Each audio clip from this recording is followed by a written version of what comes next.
ಸಮುದಾಯ ಈ ರೀತಿ ಹಿಂದುಳಿದಿದೆ.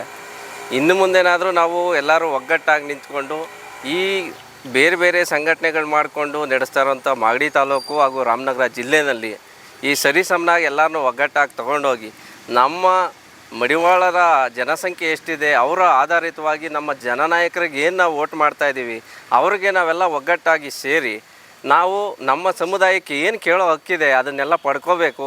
ಇನ್ನು ಮುಂದೆನಾದರೂ ನಾವು ನಮಗೆ ಇಲ್ದಲೇ ಇರೋಂಥ ಸೌಕರ್ಯ ಇಷ್ಟು ವರ್ಷ ಯಾರು ಕೊಟ್ಟಿರಲಿಲ್ಲ ಮಾಗಡಿ ತಾಲೂಕಿಗೆ, ಇನ್ನು ಮುಂದೆ ನಾನು ಪಡ್ಕೊಳ್ಳೋಂಥ ಒಗ್ಗಟ್ಟಾಗಿ ನಿಂತು ಅದನ್ನು ತಗೋಬೇಕು ನಾವು ಎಲ್ಲರೂ ಒಗ್ಗಟ್ಟಾಗಿ ಅನ್ನೋದು ಈ ಮೂಲಕ ತಿಳಿಸ್ತಾ ಇದ್ದೀವಿ. ಸ್ಥಳೀಯ ಶಾಸಕರು ಯಾವ ರೀತಿ ನಮಗೆಲ್ಲ ಮಾತು ಕೊಟ್ಟಿದ್ದಾರೆ, ಓಟು ನಮ್ಮ ಸಮಾಜದಿಂದ ಓಟ್ ತಗೊಂಡಿದ್ದಾರೆ ಮತವನ್ನು, ಅದೇ ರೀತಿಯಾಗಿ ಅವ್ರು ಮಾತು ಕೊಟ್ಟಂಗೆ ಈಗ ನಡ್ಕೋಬೇಕಾಗಿ ಅವ್ರನ್ನ ವಿನಂತಿ ಮಾಡ್ಕೊಳ್ತಾ ಇದ್ದೀನಿ. ಏನು ಭರವಸೆ ಕೊಟ್ಟಿದ್ದಾರೆ ಅದನ್ನು ಈಡೇರಿಸಬೇಕು.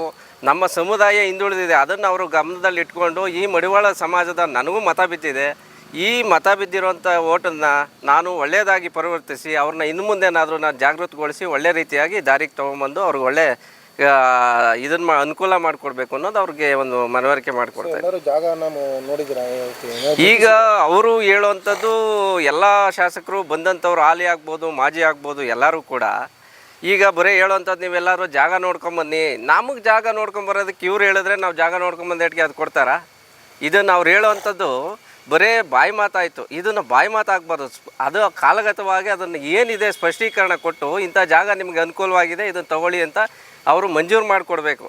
ಅದನ್ನು ಬಿಟ್ಟು ನಮ್ಮನ್ನೇ ನೋಡ್ಕೊಂಬನ್ನಿ ಅಂತ ಗಾಗ್ರನ್ ಮಾಡಬಾರ್ದು. ಅವರು ನಾವು ಎಲ್ಲರೂ ವಿದ್ಯಾವಂತರಿದ್ದೀವಿ, ನಾವ್ಯಾರು ಅವಿದ್ಯಾವಂತರು ಯಾರೂ ಇಲ್ಲ ಈಗಿನ ಇದರಲ್ಲಿ.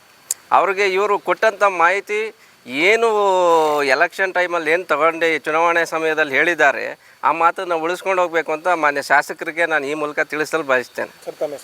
ನನ್ನ ಹೆಸರು ಯತಿರಾಜ್ ಅಂತ, ಮಾಗಡಿ ಸಮಾಜ ಸೇವಕರು.